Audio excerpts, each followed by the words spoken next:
Lazy people do a little work and feel like they should be winning. Winners work as hard as possible and still worry that they're being lazy. This is absolutely and utterly true. Even myself, as hard as I work with my monumental successes and billions of dollars, I sit at home and wonder, should I be doing more? Could I do more? Did I really need to sleep 7 hours? Would I have survived if I slept 6? Of course I would have. I feel permanent guilt for how hard I do not work, even though I outwork all of you. And you losers who pale in comparison to me in basically every metric that we have the science to measure, manage to do a little bit of work one day and then think you deserve time off. I deserve time off at the end of the year. I've had a hard year. Thinking about it, Andrew, I'm just analyzing our year. Have we had a single day off this year? 1,000 push-ups a day, push-ups, squats. Have we taken a single day off? Name one day where you haven't done any work in any realm this year. 0. I haven't had a single day off this entire year. Not one. There hasn't been a single day where I have worked 0 on the business, worked 0 on my body and my physicality, my strength, worked 0 on my fucking mind, worked 0 on anything. Just chill. Let's chill. Let's have a chill day. We've had 0 chill days this year. 0. How do you deal with procrastination? Why are you asking me that question? Why are you on this podcast asking me how to stop procrastinating? Turn off YouTube. Go do something. What's wrong with people? This is exactly what you were talking about asking a question where you already know the answer to. You know the answer is to stop doing things that waste your time and apply yourself to something important. Now, this may not be a waste of your time, but let me tell you, you're a dumbass, clearly. It's like Googling how to get fit, like you just said. Everyone knows what a push-up is. Do 10,000 of them a day. Stop wasting your time. You know, I've never had to deal with procrastination. I've never had to deal with not being motivated because what is the alternative?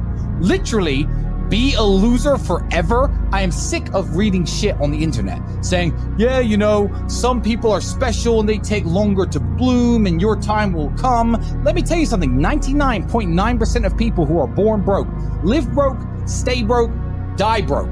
That is the reality for almost everybody. You already know the answer. You don't need me to tell you. I can't stop myself working as a person who doesn't need money. And then there's people with no money who don't work. It blows my mind, which is why the winners are winners and the losers are losers. And it's almost like you can't save these people. I have something I sent in my email recently. I said, you could give the average man a brand new Ferrari and a road map and a coffee and a full tank of gas and tell him the destination, success. And halfway along the drive, he'll quit because it's too far. No matter how well you set it up for people, they'll quit. And people will sit there and go, and then put on Netflix. What more? I've given you a Ferrari, a full tank of gas, I've given you the latte, I've given you a roadmap, I've given you a hot girl to sit next to you and play songs and do selfies. I've given you everything. Just drive the car. No, yeah, it's far. I don't have motivation. Do. You're a loser. You are a loser. If you do not win, you lose. What do you call someone who loses? A loser. That is an underused word. Loser. My brother and I use it all the time. This person thinks this. He's a loser. What do you mean he's a loser? Look at him. He's a loser. He lost. Name a competition. I'd beat him at anything. Uno, marbles, a fight to the death. You name it, I'll decimate this loser. First things first, the biggest mistake most of you are making. You should be hungry all of the time. You are an animal. Do not forget that you exist in 2 realms simultaneously as an individual. You exist with your evolutionary biological makeup as an animal and also the societal version which has been constructed. They're different things. But as an animal, your body is designed to perform at best while you are hungry because you're supposed to be hunting for food. If you're full of food, you're going to be lazy and lethargic. You should always be a little bit hungry. Even after I directly finish a meal, I'm a little bit hungry because I don't eat enough to ever be full. So the first thing is always stay a little bit hungry. Second thing is coffee. Caffeine is a miracle drug. I am heavily caffeinated at all times, 15 to 20 coffees a day. I've also done a lot of research into coffee, a lot of research and understanding. I've also tried to quit coffee to see if there's actually any genuine benefit or improvement to my life. There is nothing wrong with coffee. It can never hurt you. Coffee, a bunch of it. Less food, more coffee. I do not take protein powders. I do not take creatine. I do not take steroids. I do not take TRT. Nothing. Lots of coffee, lots of meat when I do eat. I eat once a day. If you stay a little bit hungry, eat a meat-heavy diet, lots of coffee, you will begin to work faster. I absolutely guarantee it. Do those things. Do those exact things. Stay hungry, drink coffee. Tell us the truth if you genuinely feel better, because I guarantee you do. Guarantee. It's actually an amazing point, because you and I, not many people know this about us, we have a problem with napping. Yeah. We're anti-nap. That's the one thing we'll bully each other for. If anyone catches the other one having a nap, they get bullied. Bullied. Well, I'm tired like a baby, and no one would have my nap because I'm tired like a baby, and babies are tired, and my eyes are tired. I would have me like a baby. This is the thing.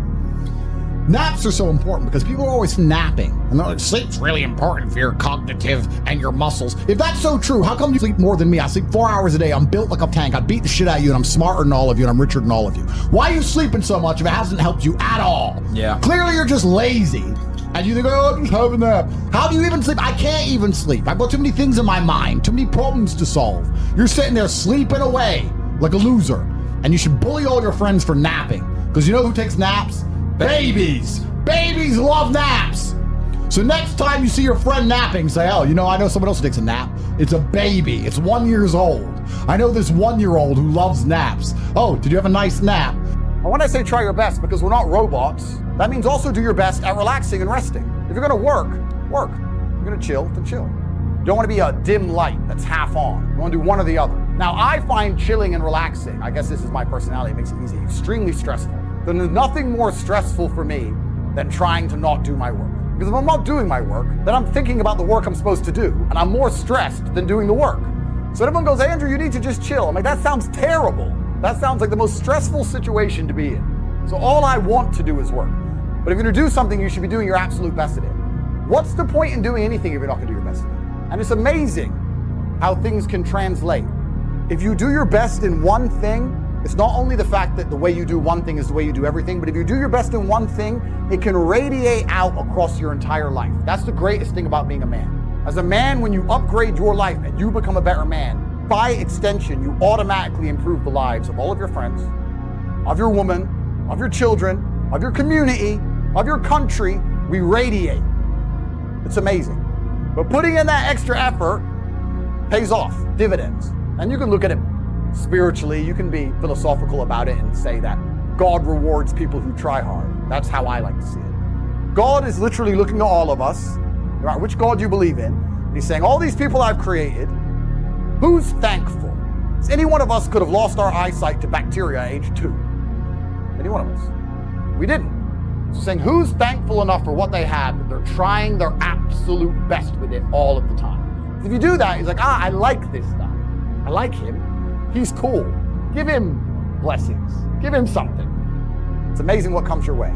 If someone were to say to me, Andrew, if you make an extra dollar, or if you throw an extra punch, endless blessings will come your way, it would be disingenuous of me to sit and say I couldn't do it. So I want you to actually think about what you've done your complete best at. And then I want you to try and apply the analogy of focused, because I focused my power into one knuckle and did more damage than any of you could ever do. It's actually interesting because I think humans, or maybe this is just me coping, maybe this is cope, but I think we're designed to struggle a bit. Because the closer you are to struggle, the more sensible you are. Also, if you meet somebody who's had a hard life, they seem to be pretty wise. Yes. It's difficult to find someone who's had a hard life who's a total idiot. When you speak to these morons, they've had very easy, soft lives. So I think humans are supposed to struggle a bit. I know it's overused, but hard times create good men create good times, and the good times create a bunch of weaklings, and they mess everything up. These people have had too easy lives for too long, and none of them know any struggle at all. I mean, I don't know about you. I can almost crash my car 10 times. And I only slow down when I hit the tree. This is how I am. Like, I think that inside of the human psyche, sometimes you need to be shocked. You need to be hammered with something. That's just how it goes. Because until then, you're like, maybe I'll keep it in mind. But there's a lot of these people out there who aren't being taught any lessons at all because they have never had any kind of difficulty in their life. And what is life without difficulty in the first place? But I think life is actually pretty simple. There's action and reaction. There's cause and effect. There's brave people and there's cowards. A lot of people are self-interested. And if you understand the basis of these motivations, it's not difficult to work out why the world functions the way it does. And cause and effect and action and reaction are very real. And I think one of the largest plagues we have in the world today is a lack of action amongst people, and deciding not to act is an action in and of itself, right? And that's the only philosophy you need for life. If you want something to move, you have to move it. If you sit and wait for somebody else to move it, you're a coward. You're just hoping it's going to happen. And that's why I don't understand when a lot of people who see where the world is going and see the future that's going to be laid out for their children kind of just hope and pray when they really need to be taking a more active role, even if it's as simple as discussing every subject with anyone who will listen. There's nothing more expensive than not working, trying to have fun, enjoy your life. Because then you spend money. But if you work, it's free. In fact, you get paid. It's even better. I probably spend 90% of my waking hours working. And then I'll go out and race a car around, because it's the only thing I enjoy to do. I'll train, I'll beat anyone up who's ready to fight, and then I'll go back to work. All I do is work. Work. Endless. Never ends. There's always something to be done. Isn't there?